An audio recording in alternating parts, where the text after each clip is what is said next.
أذكار الأذان. يقول مثل ما يقول المؤذن، إلا في حي على الصلاة وحي على الفلاح، فيقول: لا حول ولا قوة إلا بالله. ويقول عقب تشهد المؤذن: وأنا أشهد أن لا إله إلا الله وحده لا شريك له، وأن محمدا عبده ورسوله، رضيت بالله ربا، وبمحمد رسولا، وبالإسلام دينا.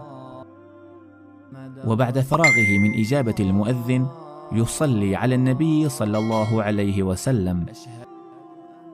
وبعد انتهاء الأذان يقول: اللهم رب هذه الدعوة التامة والصلاة القائمة، آت محمدا الوسيلة والفضيلة، وابعثه مقاما محمودا الذي وعدته، إنك لا تخلف الميعاد.